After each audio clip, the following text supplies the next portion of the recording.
Hello and welcome to our presentation entitled A Rural Physician's Perspective, Providing Hope to the Opioid Epidemic Through Medication-Assisted Treatment.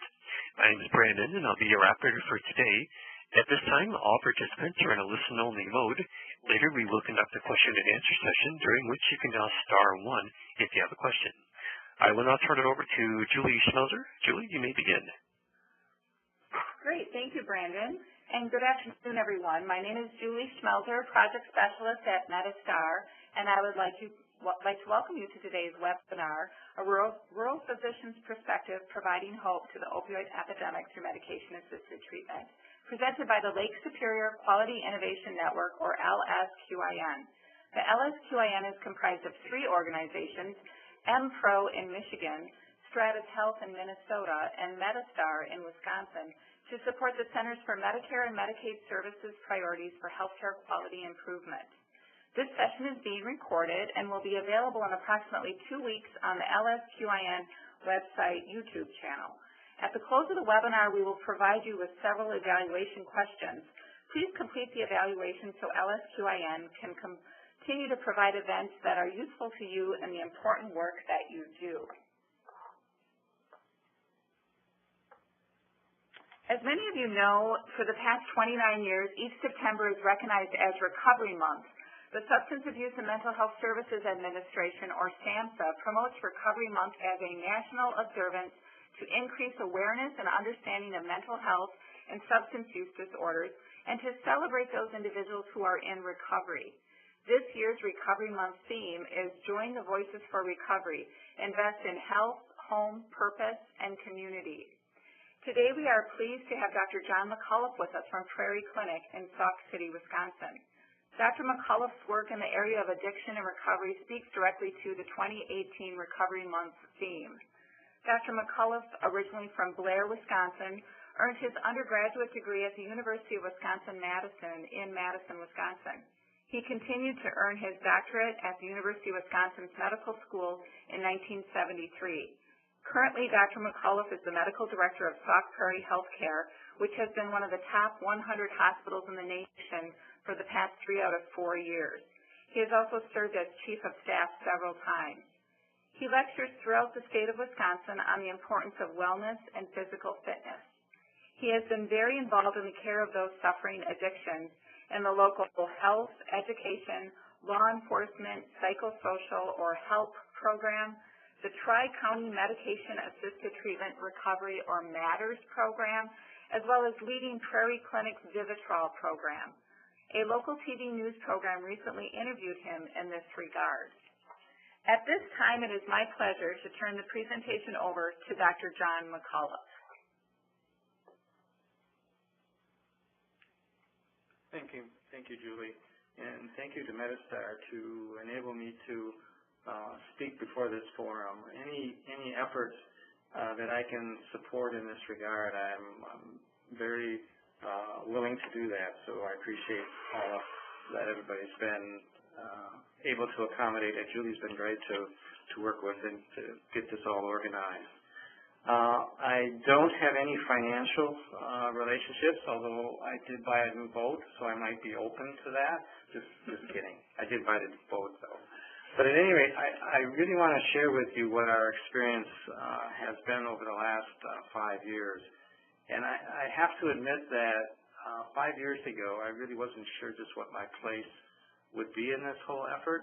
I sensed that there was sort of a problem out there. And by the way, I've been practicing in Prairie Clinic now for 41 years. And most of my effort was largely with alcohol. And so I wasn't really that familiar with the whole heroin issue. I initially decided that I needed to get involved in that, though largely because of a questionnaire that they sent around in our high school just to assess the degree of the problem.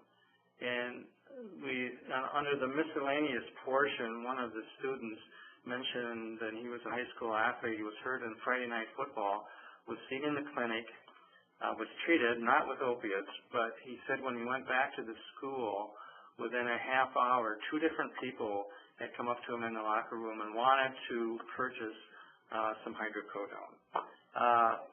When I heard that, I sensed, okay, we got to get involved with this.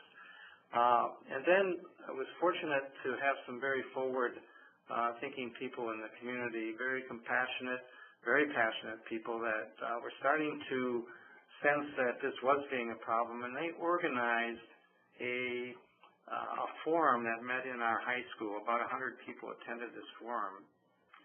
One of the speakers then was a heroin addict, and he said that he had been through methadone clinic, he had been through Suboxone treatment, and he was now on naltrexone, which is the shot. And he said that was making a huge difference in his life. And I knew very little about naltrexone at that point. I told myself I need to learn more about it. And so as a result, we just got together as a group and started working on the program, and that's really the experience that I want to tell you about.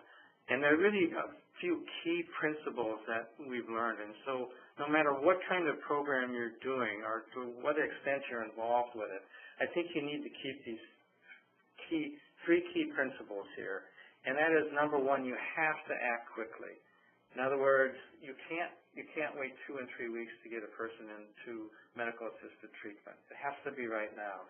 And oftentimes, so when a person is in jail, they're withdrawn within the jail. Incidentally, we use, in Sauk County Jail, we use clonidine to give all our people who are addicted to withdraw them in jail. Then we give them the shot before they leave the jail. It's a critical thing because people don't die from withdrawal of opiates. They die from once they've been withdrawn for 1 to 2 months, and in that period of time start using again. That's when they overdose. The other key thing is there has to be networking between law enforcement and behavioral sciences and the medical practitioners. In other words, and community members too that are interested. They all have to be sitting at the table because there are different problems. There are different problems that arise as a result of that. And once you get all those entities involved, good things start to happen. And it just keeps mushrooming from that standpoint. And then over the long term, what we end up doing is how do we manage, the stress, the alienation, and connection. I really feel the opposite of addiction isn't sobriety, it's connection. And that's where, again, I think we in a smaller community have a tremendous advantage is we know who is addicted and who's not, and we know how we can reach out to them. And that's what we really have to do is to reform those connections. Because, again, we see so much alienation, isolation, and shame. And those are the real key things that we have to tune in recovery. So I'm reminded by Arthur Ashe when he said, start where you are, use what you have, and do what you can. And so 5 years ago, like I say, I wasn't sure where I could fit into that picture. But once we got this group formed, that became very clear where I could fit in. And then hearing the heroin addict, I said I needed to know more about this drug and get involved with that. So what I want to talk to you then is about how sort of the rest of the principles sort of came together. And that is, I'm going to first define the problem as we see it in our country, because within that sort of evolves the solution. And then I'll define addiction, and I want to discuss the neurobiology, and get into some discussion of chronic pain, because I don't think you can really discuss the whole opioid addiction without discussing chronic pain. And then I'll discuss the clinical applications, and this is a bit more anecdotal. In other words, this is how sort of my approach is to it. Again, I don't have psychiatry readily available to me. I'm not an addictionologist. I don't have a lot of behavioral science, although we've been able to get that need through the county, which I've been grateful for, and that's been extremely positive in our whole treatment of everything. And then we'll have some conclusions, and then we'll open it up for discussion.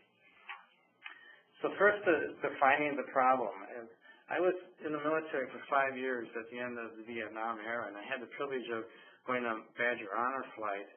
And this is the the Vietnam War Memorial. And each of these names are on the fatalities are on this wall. 58,000 soldiers on this wall.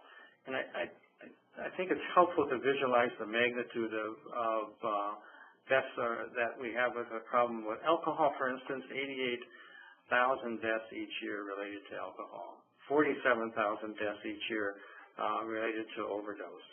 And that correlates to a death every 19 minutes.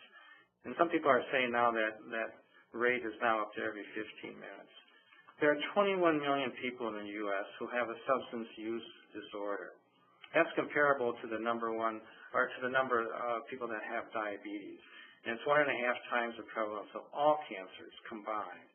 And the forecast is over the next decade that there'll be 500,000 Americans that will die of overdose.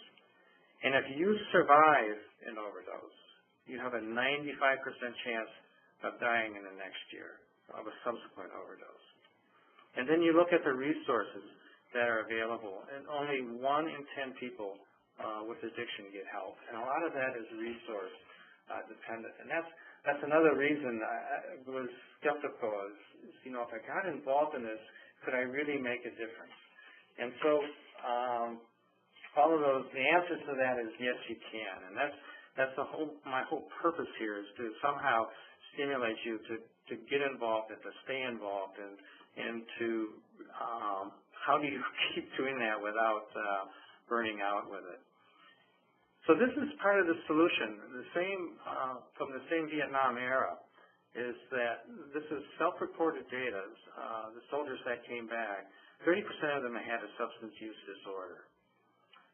They then re-evaluated those same group of people after 6 months back in this country, and that rate had gone back to what the national average is again, is 6.8%.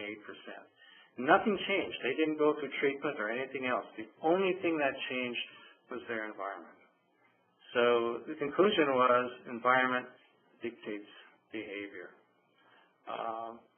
Rat studies sort of confirmed this too, because the whole notion before this was that this is all a reward kind of system that we were dealing with, and if people just had enough motivation, willpower, etc., they could just decide that they weren't going to have this issue anymore. Well, nothing's further from the case. And this really started with the rat studies, and they put a solitary rat in a cage. They gave them water that was laced with morphine, and then regular water. And eventually the rats all gravitated towards the morphine water, used it even to the point where they died. People interpreted that as, again, this whole reward system. Well, Dr. Alexandra looked at that and said, okay, I want to take this to the next step further. And what he did then is he developed a so-called rat park. And in that rat park, he gave the rats 300 times the space, gave them food, gave them there were 20 rats, 10 males, 10 females were put in this rat park. And they gave them the same morphine water and regular water. None of the rats gravitated towards the morphine water. None of them did that. He then took some of the rats that had survived that were already addicted to morphine, put them in the same rat park, and they eventually went back to the regular water, off of the morphine. So, again, the census is that addiction isn't about feeling good, it's about feeling less. In other words, people are really trying to deal with their anxiety, their depression, their isolation. So we tried to design our study then. So how do we sort of meet this whole need? And really what really gravitated towards was getting the addiction under control. And there, again, we used the naloxone shot. And then getting into a program that was a wraparound program that did the psychosocial part of the whole program. And then tried to reintegrate them back into the community, back into their families, etc. And this is data now that's a year old. We had 420 patients go through the program, and our retention rate at the end of the year was at any one point ranged from 62 to 70%. Now, over this next year, you could add about another 80 patients to that, so 500 patients. And again, our same retention is in that same range, more like the 62 range. Now, it's important to realize that of the participants, a third are from the jail, a third are from the drug court, and a third of them are self-referred. And we're now starting to see patients from a wide variety, from Illinois, Chicago, all different parts of the state, just coming to try to get this form of treatment. We also have noticed over the past 5 years, theft and burglary within our town is down to 20% of what it was 5 years ago. And the opiate prescriptions just in our clinic is down to a quarter of what it was 5 years ago. And we haven't done anything else other than just informing people of alternatives to how you go about treating that. Now, you can look at that, and that data, I'm really very, very encouraged by that data. But this is a case study for the most part, and this is Justin. This gentleman's not his true name, but I saw Justin 2 weeks after this last Christmas. And how are things going, Justin? And Justin said, "Great, Doc. This is the first Christmas I can remember in 6 years." I didn't think too much more of it, and then 2 weeks after that, I was in the local hardware store, and his mother comes up to me, and I can't, because of HIPAA, I can't say anything. And she said, "I just want you to know, 6 years ago, for 2 years, I lived in fear that my son would end up in jail, and he was in and out of jail. And then the next 2 years, he was in and out. And she said, when he was in jail, those were the only nights that I could really sleep." She said, and then 2 years after that, things got terrible. And she said, "I'm ashamed to say it, I'm his mother, but there are times I wish he could die." And she said, "But I now have my son back." And so it's largely because of the program. And when I hear that, that makes, again, reinforces the fact that at least we're on the right track. We are definitely making a difference in the community, because I think addiction, I don't think there's anything that will tear a family apart, a community apart, than what addiction will. So again, we can make a huge difference. So to try to put this together and how it all comes together to work in a positive way is you have to understand the definition of addiction. And addiction is a primary chronic disease of the brain, of the reward system, the motivation, memory, and the related circuitry of the brain. Okay? And that in turn accounts for all the psychological, spiritual, all the other negative things that happen. And so, again, as a family practice doc, or as a physician, or anybody for that matter, the most therapeutic tool that we have in medicine is the relationship. If you take nothing away from this today, please take that 1 point away from it. The relationship is the most therapeutic tool we have. And you can have a therapeutic relationship if you have two things. You must have two things. Number one, you have to have a sense of connection. And by connection, I mean listening without judgment. There has to be positive regard. It doesn't have to be, I will die for you, that kind of thing, but just a positive regard. And to take the judgment out of the equation, because the instant you judge, you quit listening. And they know it. They can smell it, and they're not going to be there. So try to take that out of the equation. It's not always easy, I have to admit, and I have to discipline myself to do that. And if you're having difficulty with that, and I do this myself several times, I say, it's Dr. McGonigal, it's her compassion sort of statement. And what I do is I say, just like me. I tell myself, just like me. This person wants to be happy. This person wants to be peaceful, just like me. If you do that, the connections, your thought process starts to change.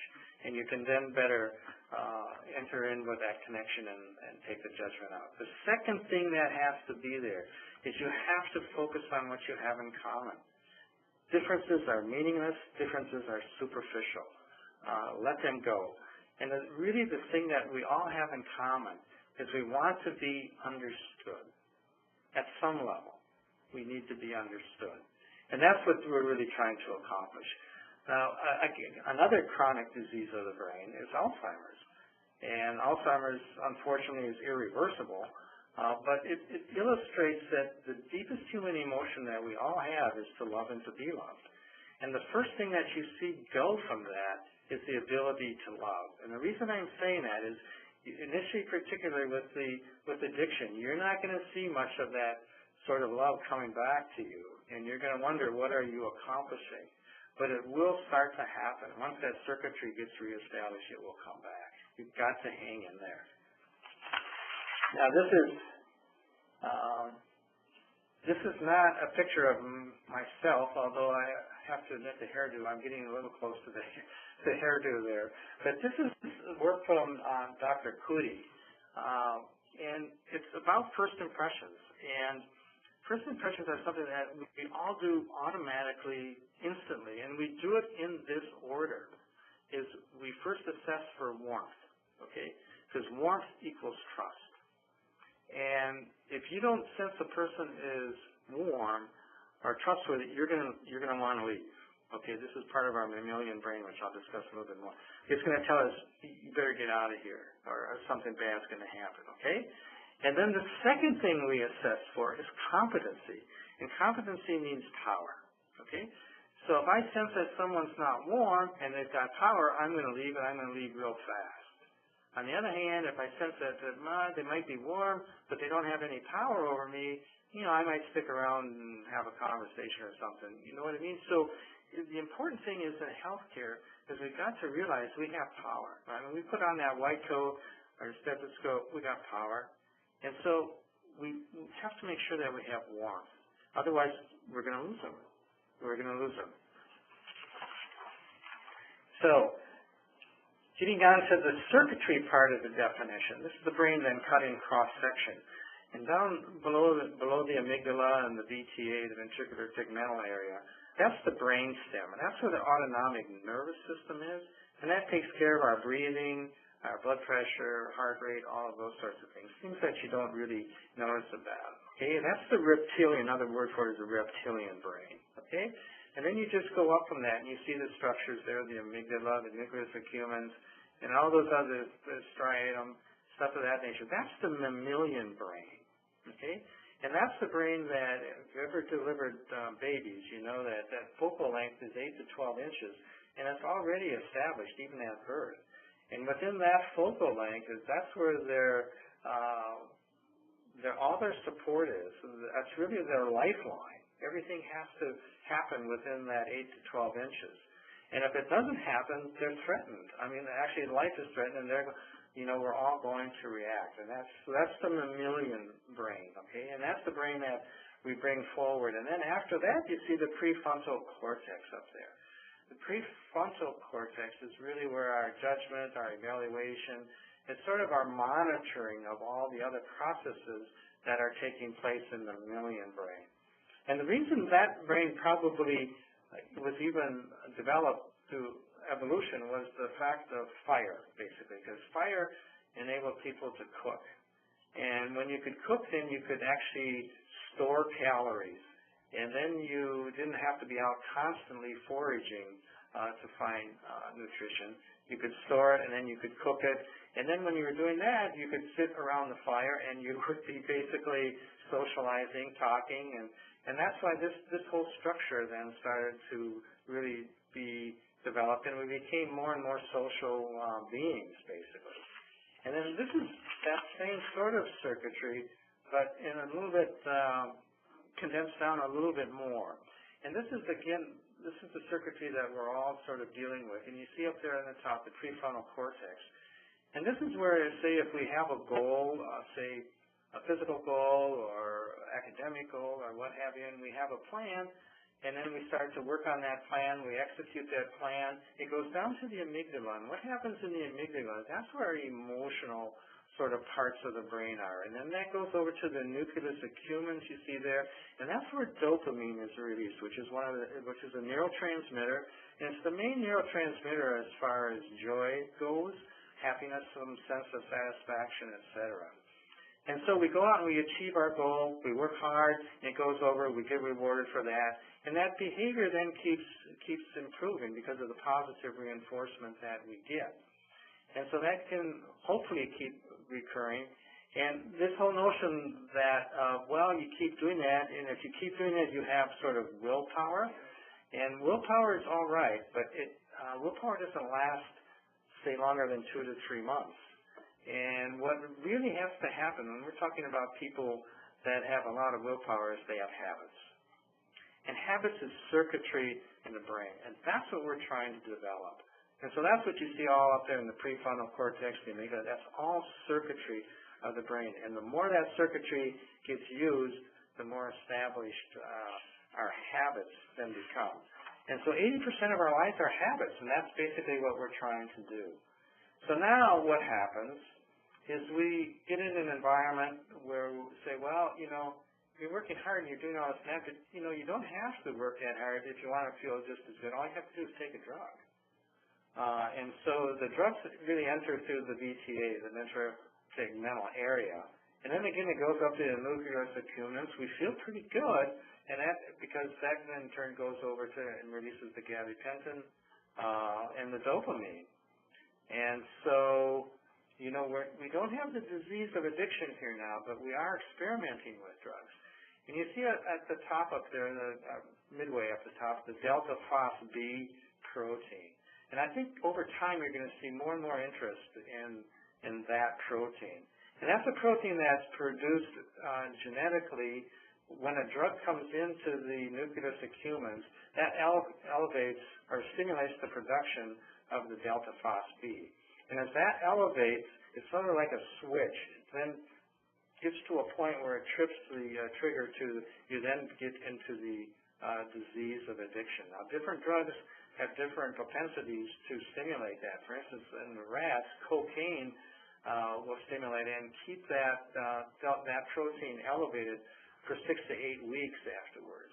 And so that's why, again, we get a person to withdrawal, but yet the addiction potential, the craving is still there, and so you still run the risk of them reverting back to that. Now the problem also down here where you see when the drug is heroin, you have a 50-50 chance of developing the disease of addiction. And this is what the disease of addiction looks like. You can see down there with the red, this is a freight train. And the freight train, there's no comparison. You see the circuitry going up to now the prefrontal cortex is very attenuated. It's there, but it's like a walking path that's been weeded over. It's just virtually non-existent.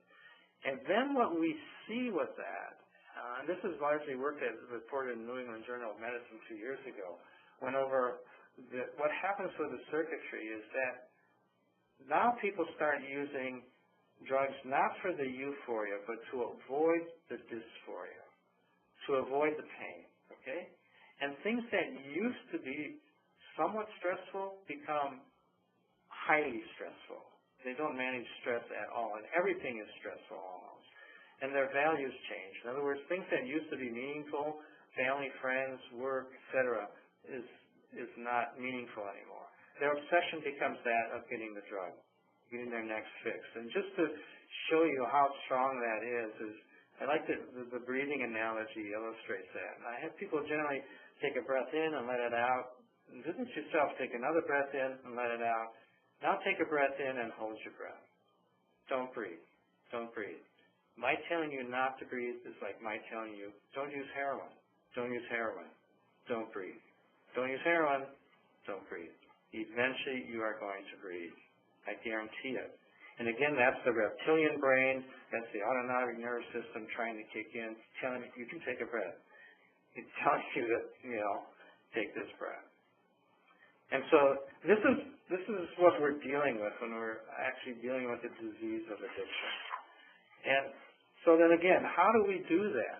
But I found that really that in our hands, again, is naltrexone. It's an opiate, the mu receptor, it blocks the mu receptors. And it blocks them almost immediately. And so the one characteristic of this medication is they won't overdose. And we've had none of those. We haven't had an overdose of a person who's been on the naltrexone.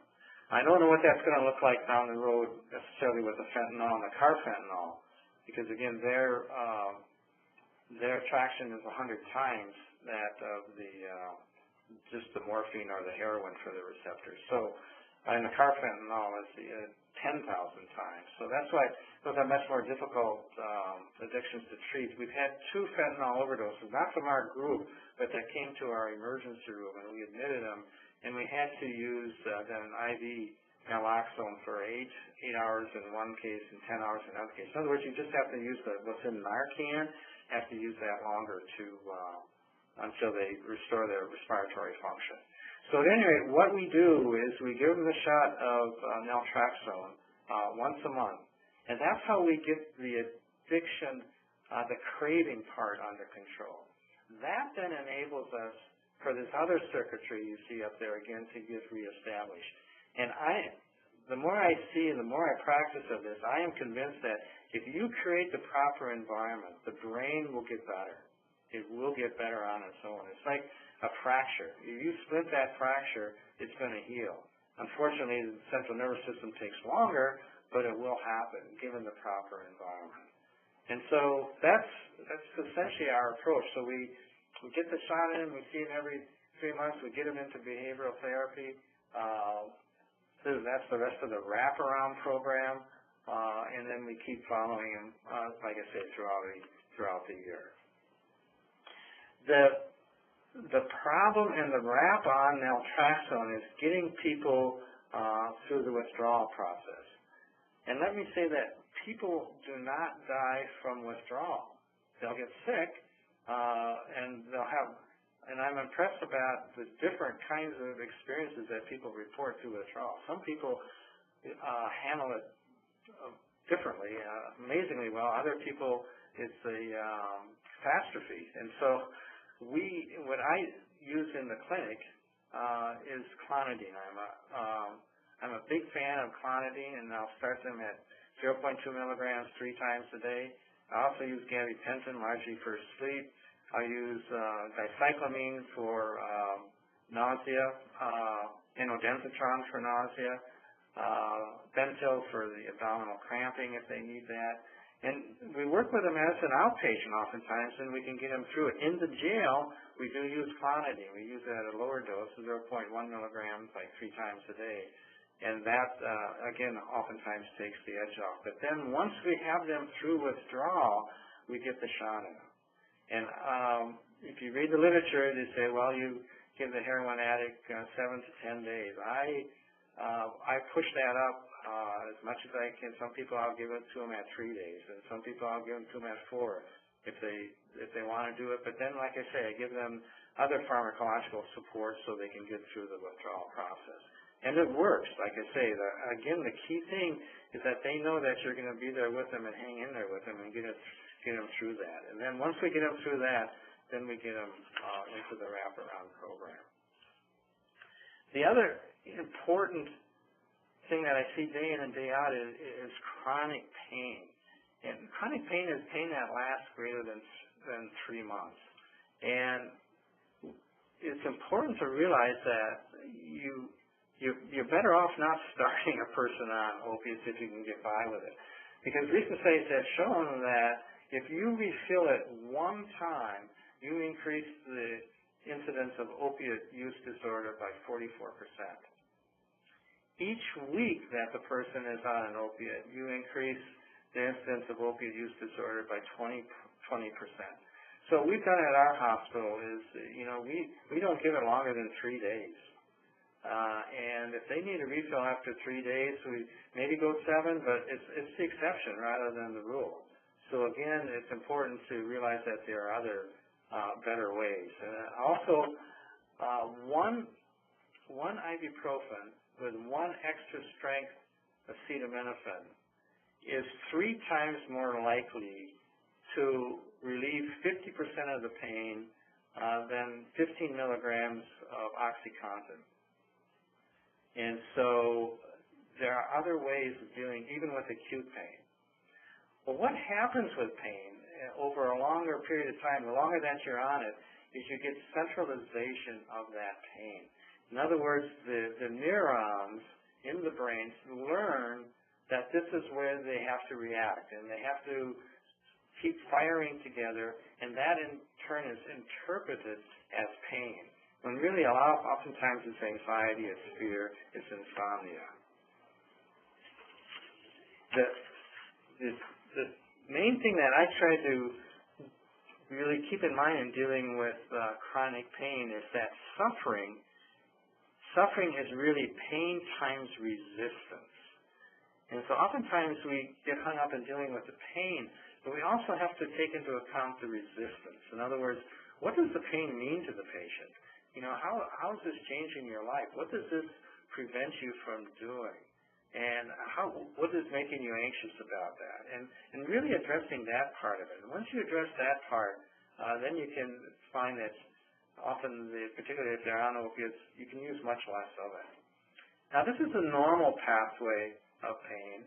The nociceptive pain is really pain where there's tissue damage, and then that in turn, say in our extremity, sends it up to the nervous cord, up into the brain, and we see that as, say for instance, if you were to put your hand on the stove, that's hot, hurts, you get a burn, instantly pull your hand away. You learn, okay, that's not a wise thing to do, and will not repeat that.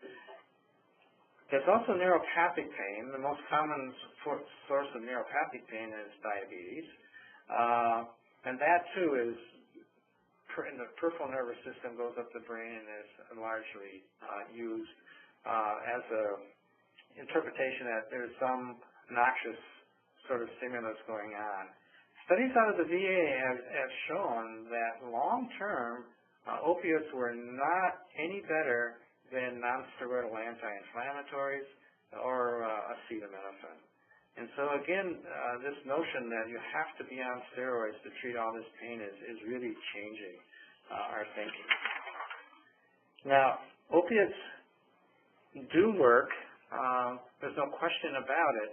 And they do have a place acutely, but you have to have an exit plan. I think too often, again, we start people on it, and then we don't say, okay, I want you off it by this length of time, or if you're already on it, okay, this is sort of the plan, and what do we need to do to reduce it? And I do use them also at the end of life.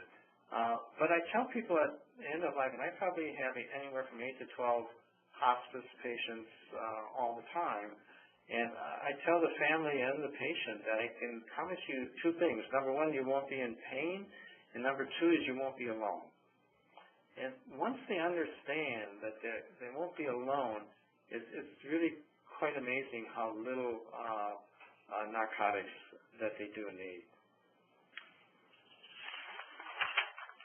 So this is what happens when we're talking about centralization of that pain. In other words, you don't see the circuitry anymore coming peripherally and then coming up through the spinal cord to the brain. But the brain has learned that this circuitry is firing together. So when it senses stress or depression or insomnia, it interprets that as pain. Okay? And that's a key thing, is that all these circuitries are firing together. And so a key factor is how do we address the anxiety, the fear, the insomnia. In other words, the emotional aspects of it. This is an important sort of concept to get here, is that this circuitry, again, how it is sort of the fight and flight kind of circuitry. Because with chronic, even psychiatric illnesses like bipolar disorder, post-traumatic stress syndrome, this is the circuitry really that's in place. In other words, you see any sensory sort of input, what you're seeing, what you're hearing, smelling, it goes to the amygdala again. And the amygdala sort of is the fire alarm kind of structure in our brain. It tries to interpret this and then say, is this a threat to me or isn't this a threat to me? So if it senses that it's a threat to me, right away it sets up the pituitary hypothalamic axis, and it stimulates the release then by the adrenal gland of adrenaline, cortisone, cortisol, and there are a lot of receptors in the midbrain from cortisol, because that's the fight and flight kind of response. So our heart starts racing, everything starts to get prepared for a fight, okay, or flight, whichever it tells you, as opposed to the pleasant thing. It says, well, there's no threat here, and then that in turn forces the pituitary gland to release oxytocin, and it goes to, again, to parts of the brain to release dopamine, etc., and that's a pleasurable experience. But what happens in addiction oftentimes, and like I say, in post-traumatic stress syndrome, certain bipolar issues, is the amygdala is turned on all the time. And the amygdala, the dendritic pattern within the amygdala hypertrophies. It gets very excitable, very strong, and so it takes very little input into the amygdala to all of a sudden put us in a fight and flight response. It's analogous to if you're driving a car down the road, and you're talking to somebody, and all of a sudden a deer jumps out in front of you. What you automatically do is you slam the brakes on, etc., and your heart shortly thereafter is beating, and you have this whole stress response. Well, that's what people with post-traumatic stress are experiencing 24/7. That's what they're going through.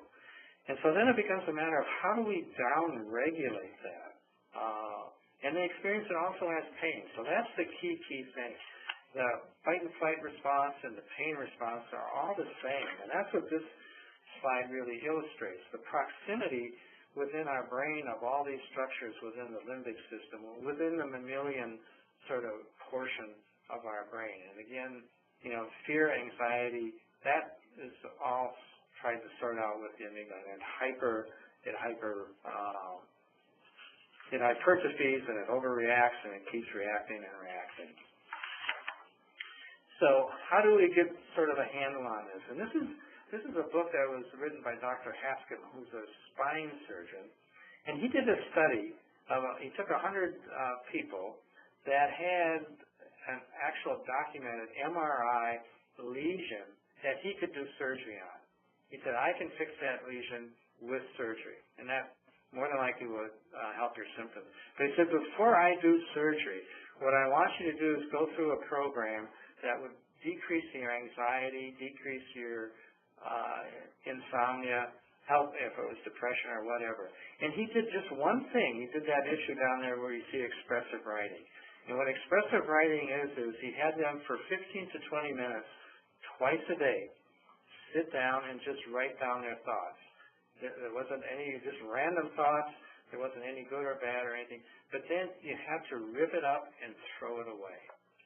And he did that for 6 weeks. And then he had those same 100 people come back and say, well, I'll now discuss surgery with you. And 57% of those patients then said they didn't need surgery. The pain wasn't totally gone, but their pain was manageable, and they didn't want to do the surgery.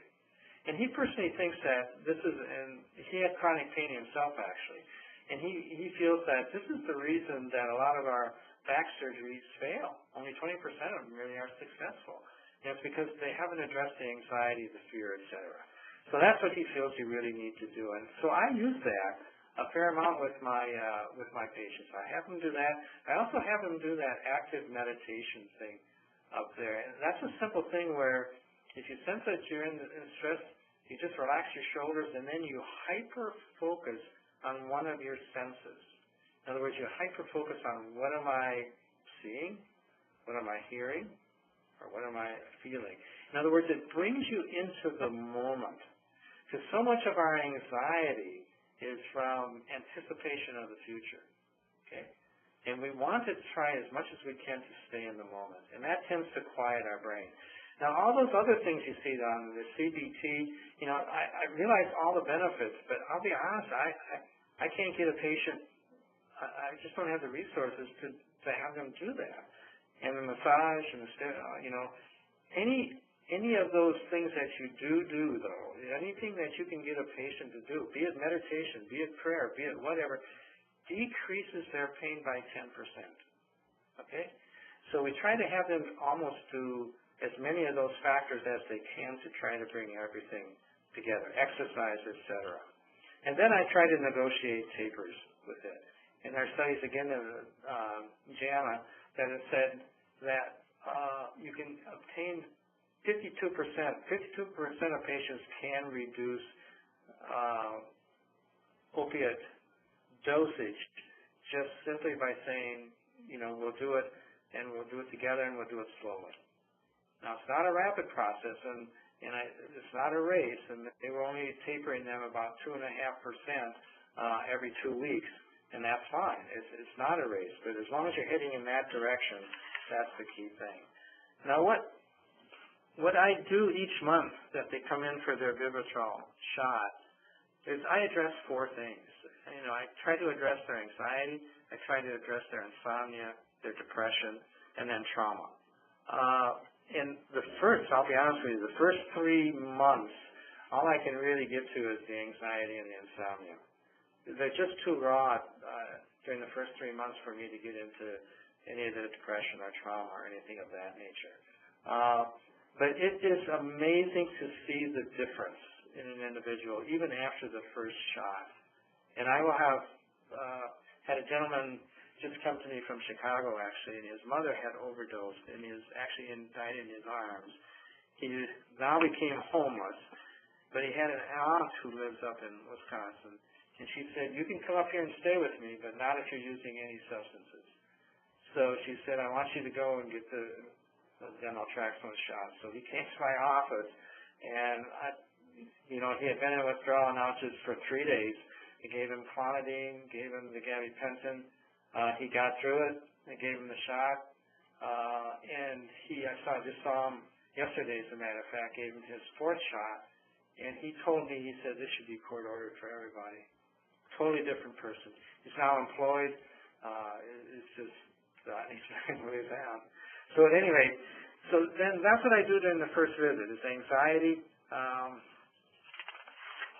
And I use the GAD-7 because you have to try to quantitate as much of this as you can. And I think it's also somewhat helpful to them, too, just to see what sort of changes have been happening in their lives. And then I try to add, like I say, to get them to exercise. I'm a fan of exercise. You get your body moving and your head has to follow it. And then, like I say, I like the expressive writing, 15 minutes, twice a day, do the active listening. I do use a fair amount of hydroxyzine. I've become a fan of that, and they can really monitor themselves with hydroxyzine. I give them the 50 milligram tablets, have them take 3 times a day, but if they need more, I give them more. Sleep is so important, and so trazodone I use a fair amount. Clonidine, like I say, I'm a big fan of clonidine. And these people at this stage are so raw, I have not experienced any hypotension. That's one of the black box warnings. And I use propranolol just for episodic kind of test sort of anxiety kind of things. I don't use a lot in this setting. And gabapentin, I use gabapentin largely for sleep. I feel 300 milligrams of gabapentin works very well to get some quality sleep. What I'm really trying to do with anxiety is to increase the interval between stimulus and response. Okay? The longer you can get that interval, the better off you are. Because so often there's a stimulus and we react to it. Stimulus reactive. And these people are just hyper-reactive. And if they realize that in that interval, that's where their freedom and that's where their power lies. And so whenever possible, I say try to increase that interval. You don't have to react to everything. Just do some of the active meditations, slow things down. We're constantly trying to slow the brain down. That's what we want to do. And then insomnia. I think the importance of insomnia is vital. Sleep hygiene do that. Expressive writing does help that again. And I'm using more now, not so much, I used to use trazodone, but I'm starting to gravitate towards mirtazapine. I think it's a little more effective. It stimulates appetite. It's been shown with other substances even to be more beneficial. So I'll use that.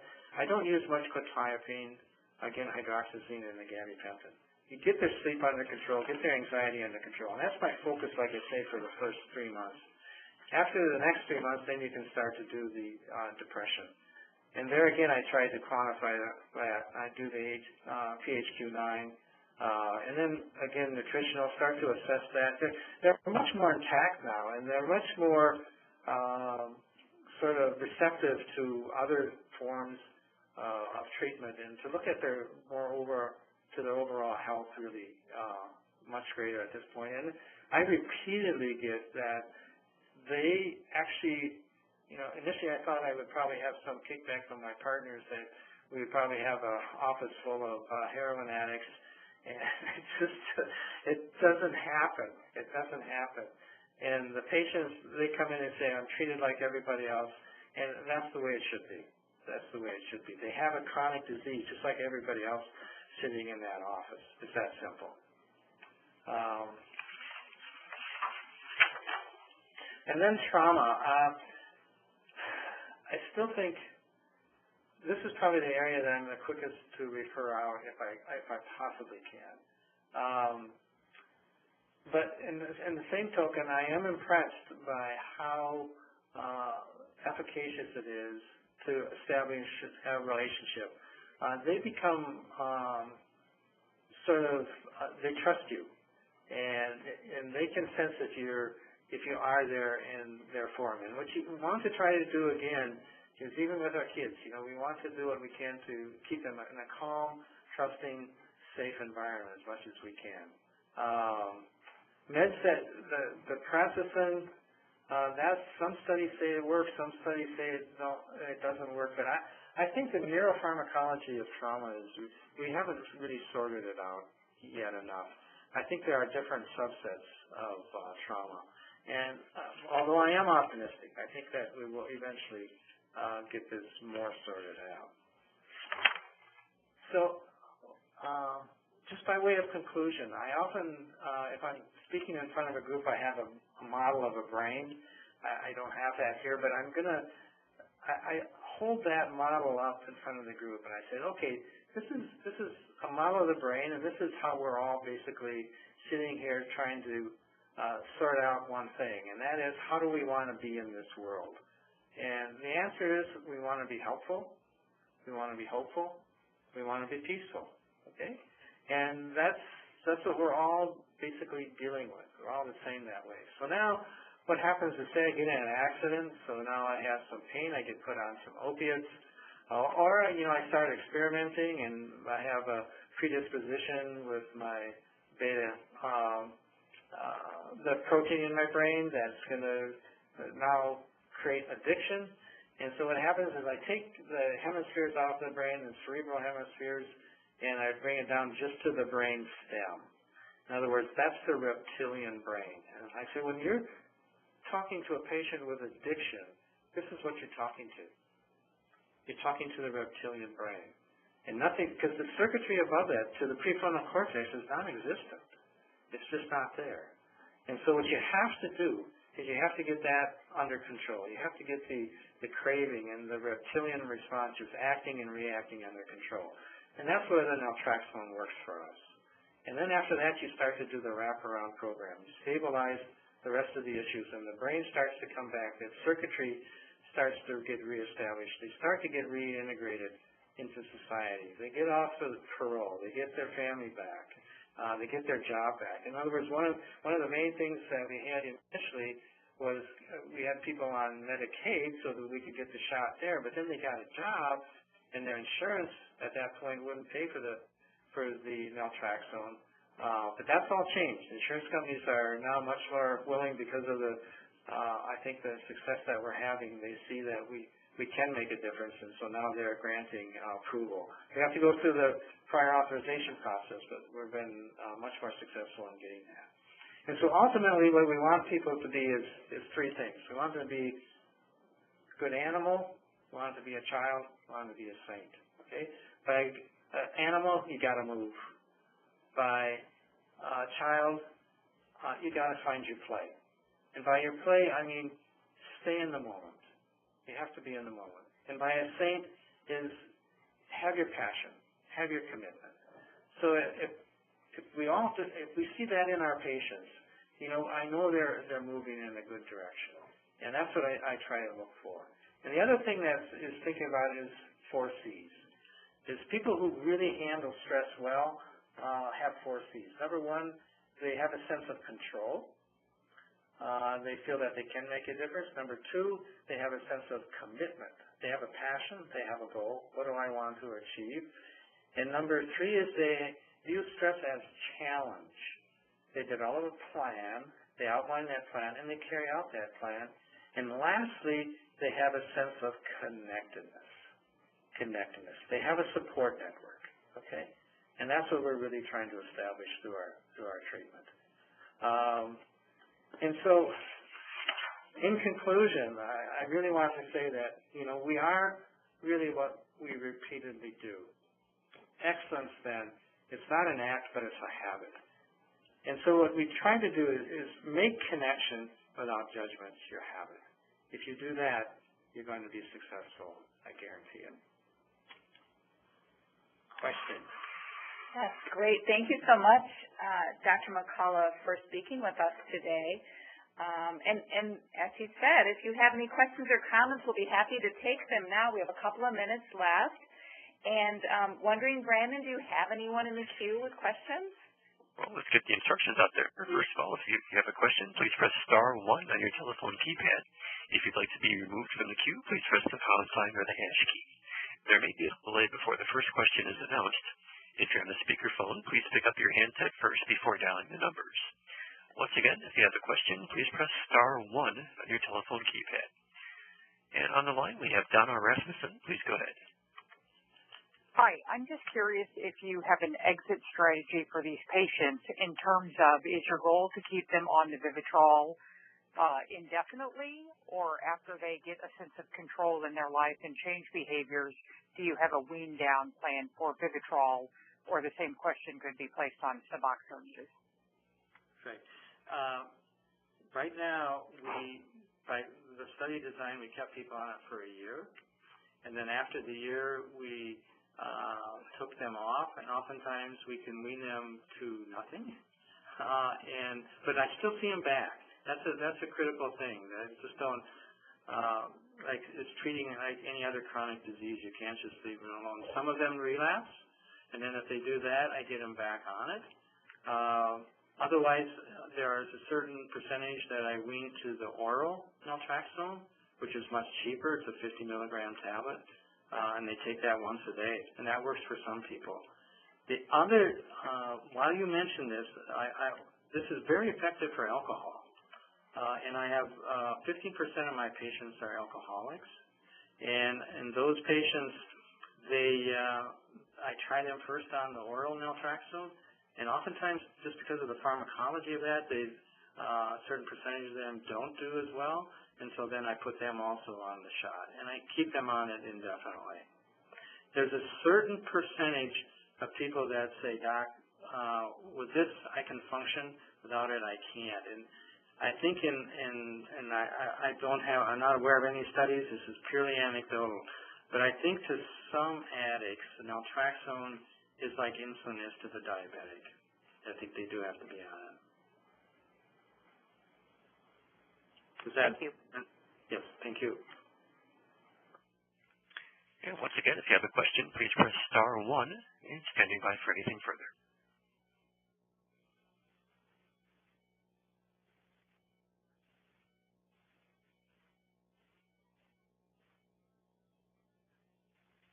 Okay, looks like no further questions at the moment. Okay, great. Thank you, Brandon. Since there are no more questions, would you please bring up today's evaluation? And folks can go ahead and feel free to answer those questions. Whenever that comes up. And due to the time, we're at the top of the hour, this will conclude today's educational session. And remember that the recorded webinar will be available in approximately 2 weeks on our LSQIN YouTube channel. And that is at www.lsqin.org. And I would just like to thank Dr. McCullough again for sharing this valuable information, and thanks to all of you for joining our webinar today. Thank you. Thank you, ladies and gentlemen. This concludes today's webinar. Thank you for